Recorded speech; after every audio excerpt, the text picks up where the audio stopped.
This is a video about probability with a focus on Bernoulli trials and binomial distribution. So what do we mean when we say binomial distribution? Well, binomial distributions are distributions where there are two possible outcomes.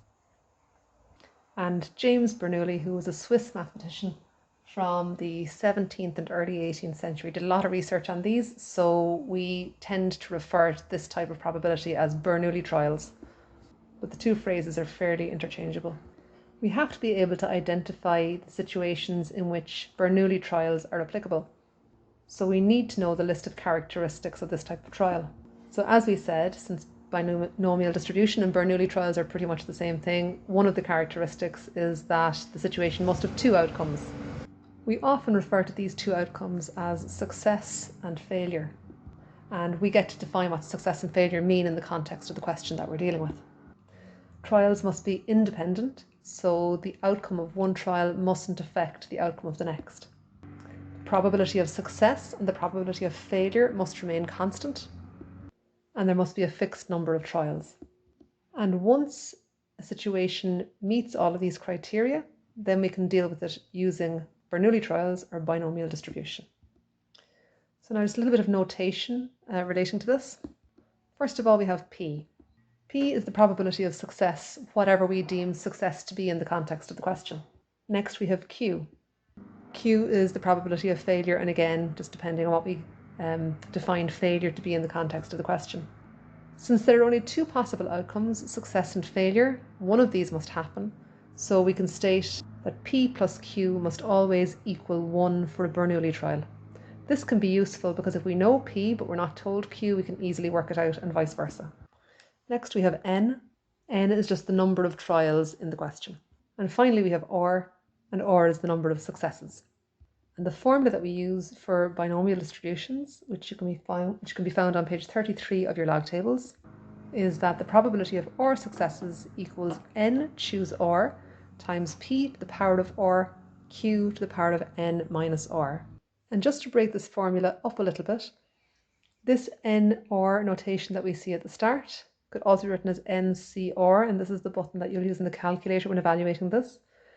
P to the power of R just means that I have success R times, and Q to the power of N minus R just means that I have failure N minus R times.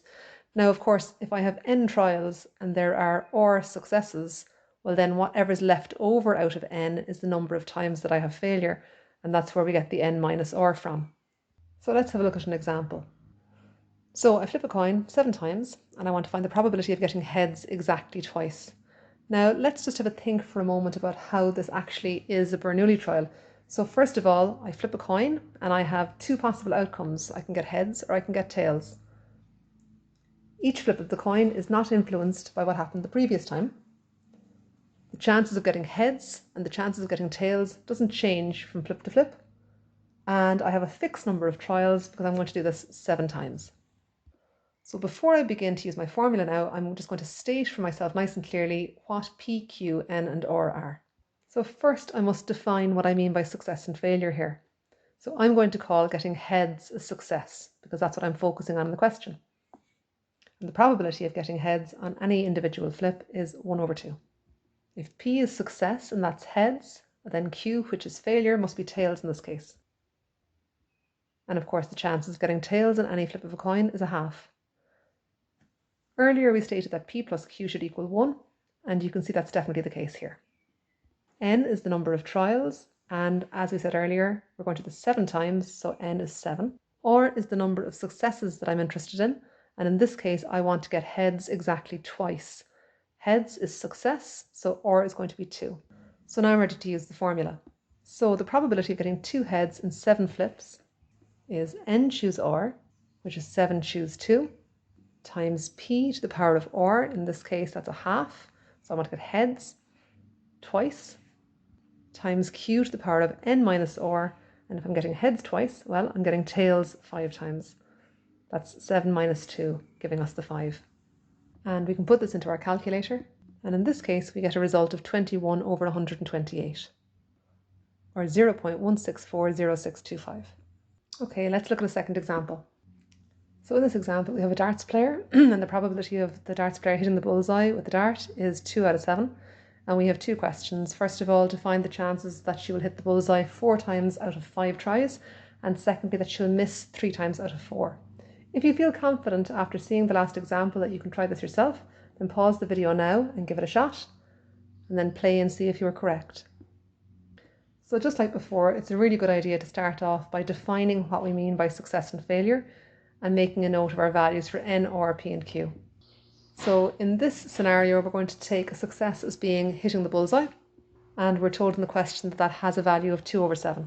Failure is going to be missing the bullseye, so that'll be our Q, which in this case will be 5/7. N is the number of trials, and in part 1 we're going to have 5 attempts, so N equals 5, and we'd like her to hit the bullseye 4 times out of 5, so R is going to be 4.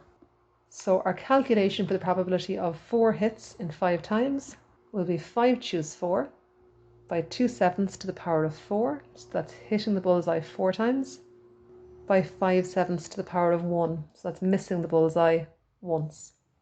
Note, 5 minus 4 is 1.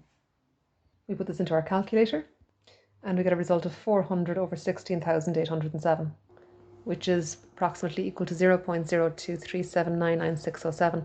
This is quite a small number.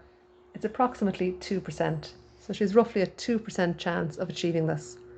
It's easier to tell sometimes from the decimal what the chances are than from the fraction, although the fraction in this case is more accurate. Part 2 of the question again, let's just carefully define what we mean by success and failure. And I'm going to stick with success being hitting the bullseye target with a probability of 2/7. So my Q value will also remain the same, but of course N and R will change because I've got a different number of successes and a different number of attempts.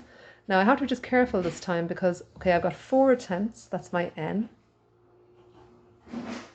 I've defined success as hitting the bullseye. The question says that she'll miss the bullseye 3 times out of 4. That means I only expect there to be 1 success.